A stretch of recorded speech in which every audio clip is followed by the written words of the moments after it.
So tell me, what all did you do in the war? Too much. Too much.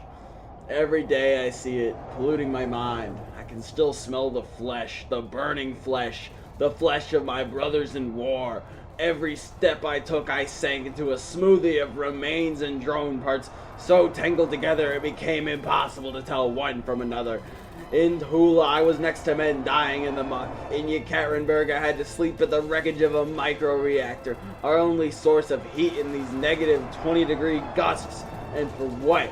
Freedom? Look at me. I'm a crippled homeless man. Is this really the freedom I fought for? Man, that sucks. It sure does, doesn't it? And look how I have to live. I can't even afford to wipe my own ass. I had to use a possum the other day, and it really freaking hurt. How about you? Tell me your story. Well, I worked a desk job until I got kicked out for selling military parts on eBay. Whoops.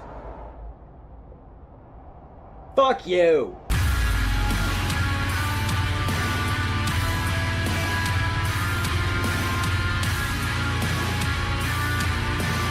So, you know how after big wars, there's typically a hell yeah, good economic times, everyone's happy type stuff.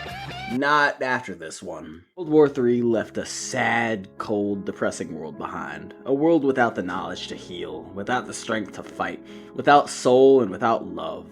Everyone's in a constant fog of war, while water shortages wreak havoc across a rapidly warming planet.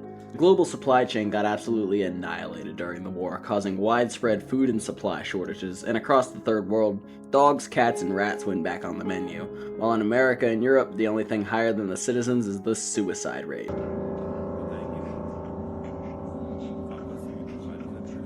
Ever since the bombs dropped on India, the nation has been splintered into several rival groups, all fighting for control over this once united nation. It all starts in 2031. India gets blown to bits by Pakistan after a nuclear exchange. Pakistan is then also blown to bits, but even worse. The next year, Kerala, the Tamils, and the Telugus, and some other dinky random countries declare independence, while China and what remains of India and the Amravati government start trying to assert control over the wasteland. China then begins sending troops across the Bay of Bengal into India, but then they get stalemated until they aren't. They then attempt to take over all of India, but quickly run out of steam as the Indians fight a massive guerrilla war against the Chinese army. Kinda like the Napoleon Spain scenario, except with bombs and explosives. The turn then tables, and Gujarat declares independence, and China goes, fuck this, I'm out, and helps establish the BRA, which continues the war against the Amravati government with a lot of Chinese support. The Amravati government just straight up fucking collapses because they're corrupt as shit. Maratha declares independence, followed by Karnataka. The Telugus and Kerala somehow manage to stay neutral in all this baloney, and by 2046, a third and fourth government throw their hats in the ring. The leftist nationalists SIPG and the normal nationalists Aryavartas. The Aryavartas quickly come out on top, sweeping across the north in a couple of years, establishing a Hindi nationalist state in the north, while the south remains divided and Assam and Bangladesh remain China's bitches. That's India for you. Let's go to Africa. Whoa, that's a big country. The EAF benefited majorly from World War III. They made so much money selling arms and supplies to both sides while staying uninvolved. The government worked tirelessly to squash tribalism, build infrastructure, and modernize agriculture. South Africa, unfortunately, can't say the same. Holy refugee crisis. They just had a massive civil war between the African National People's Front and the Cape Town government. This civil war would later end in a stalemate and the country splitting apart. Is this what Mandela died for? No, but it's what Elon died during. Let's go to Russia. Democracy? After the war, the newly established Russian Republic was forced to touch grass by the West and have free, multi-party elections. Their first president, who wrangled power from the Allied occupation government, Dmitry Volodin, is still skeptical about the West.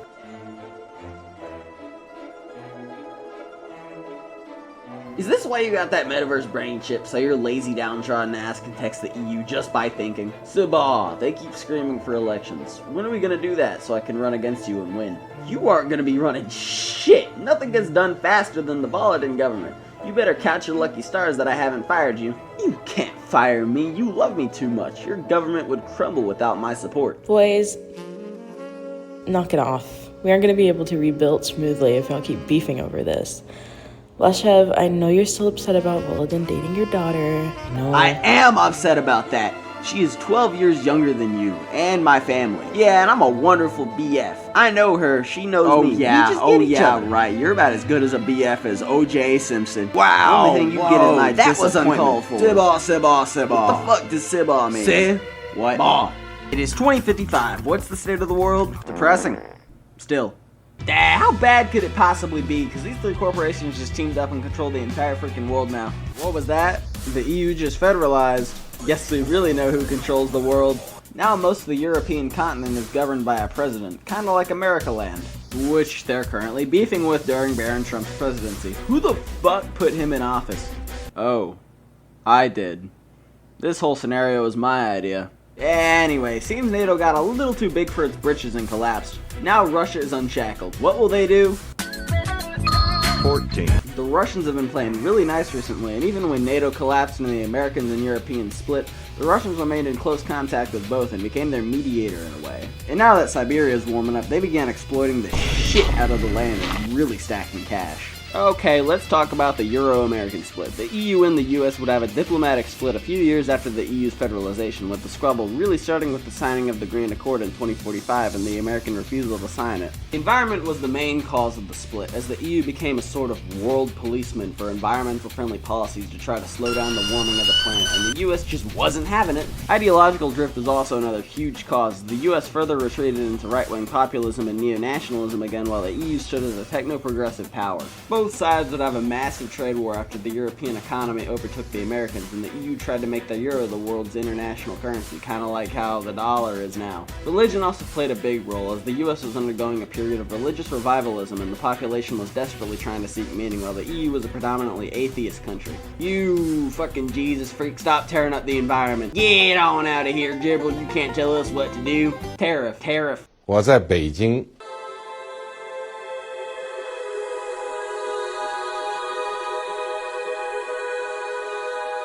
BBDC, Big Beautiful Demographic Crisis. Now, ever since World War III, the People's Republic of China has been flopping majorly.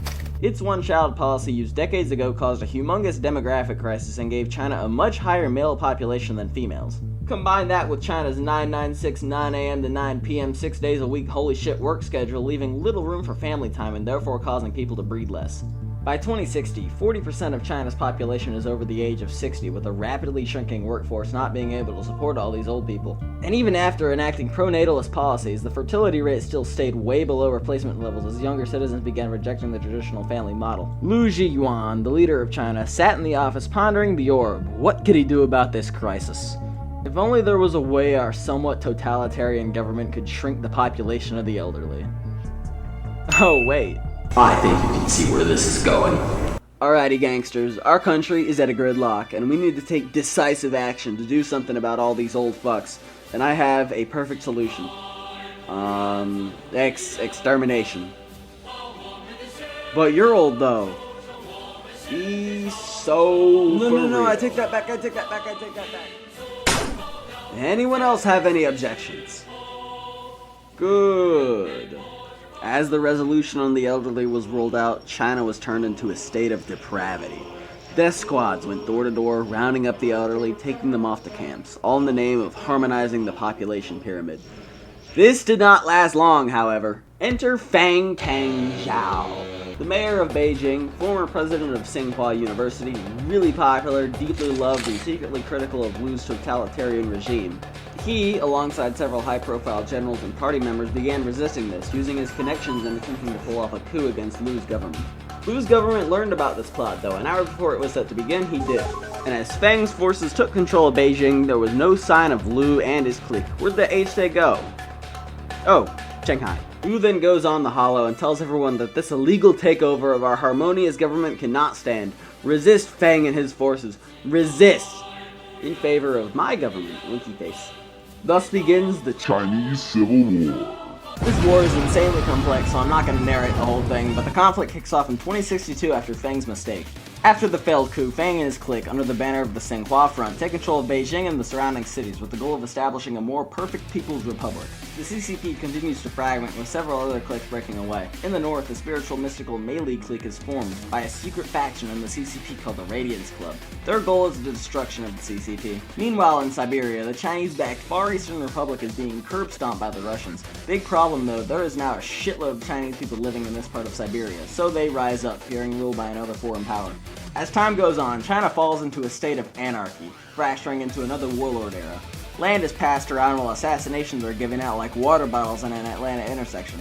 The Melees would eventually take control of all of Manchuria, forming the Yuzhou clique, while the Tsinghua just collapsed into three factions, the strongest of which being the more liberal Federalist Nationalist Coalition, also known as the FedNats. South Korea is also invading North Korea, whose nuclear arsenal was disabled following an American cyber attack. Goodbye, Kins.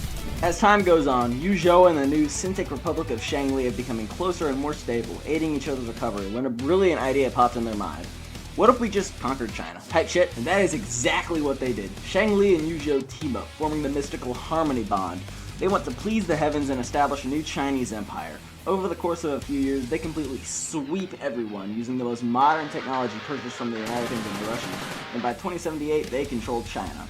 Almost.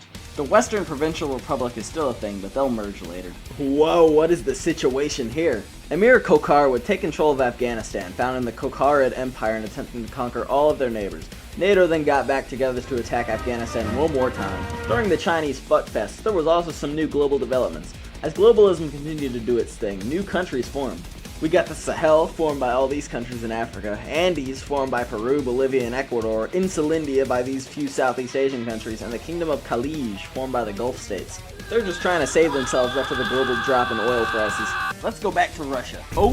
That is not good. Russia is in absolute pandemonium as millions of climate refugees, mostly from India and the Middle East, all began fleeing northward to a now habitable Siberia. The border, as gigantic as Russia's, is extremely hard to guard, enabling all sorts of refugees to rush the border, and the people aren't very happy. You know who is happy, though? Corporations. With all this free, cheap labor running northward, much like the rest of the world, Russia slowly transitioned from a thriving democracy to a corporate oligarchic hellscape defined by lobbying and corruption, with Tosca, Neurokar, and Gaznova pretty much bitching all over Russian politics.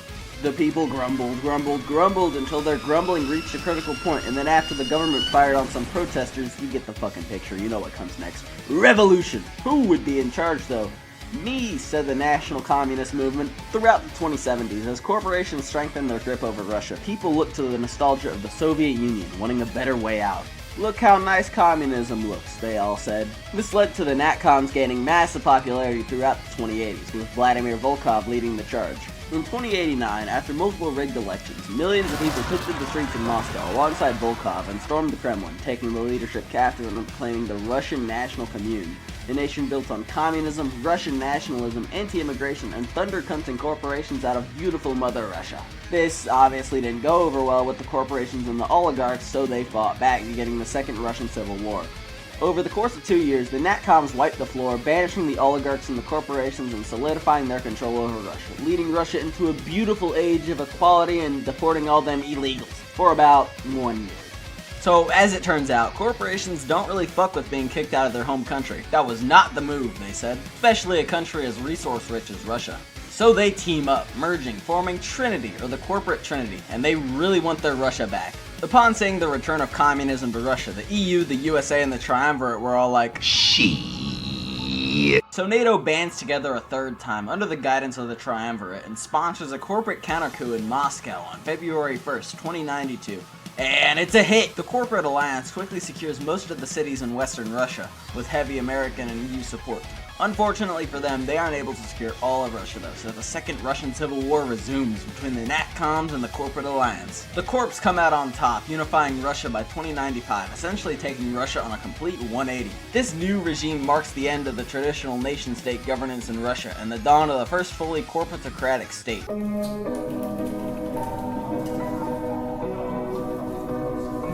The Federation is not a nation, it's a machine, and all you are is a measly gear, trackable, replaceable, and always under surveillance. The Federation is governed by the three corporations in the Trinity, each composed of 5 chief executives on a 15-member board. These chief executives, along with the help of AI, make decisions based on voting. The chief executives are elected by a board vote, and the board members are chosen by the chief executives amongst the people, usually whoever is the best nepo baby. The Triumvirate loves this new state and pours trillions of dollars in investment into Russia to continue ravaging the land for resources. These resources are extracted by hundreds of millions of not citizens but assets, many of which are climate refugees. At first, the day-to-day life of the citizens is similar to that of the former Russian Republic. Work, vodka, sleep, vodka at work, sleep. That all slowly changes. Trinity begins digging further and further into your life, into your mind, into your consciousness. At first, Neurocar's implants were a choice, an upgrade. Now they're a demanded necessity. Want a job? Get implanted. Want to get an education? Get implanted. These implants, while helping your mind perform better and treating any mental health conditions, also monitor the shit out of you. Reading every expression, spike, impulse, all going straight to Trinity to help its citizen assets. And if it detects something wrong, Tosca drones are on their way to assist you. Alright, let's wrap this shit up. Arabia unified, wow. China did too, and they're doing the Hindu Republic. Bye.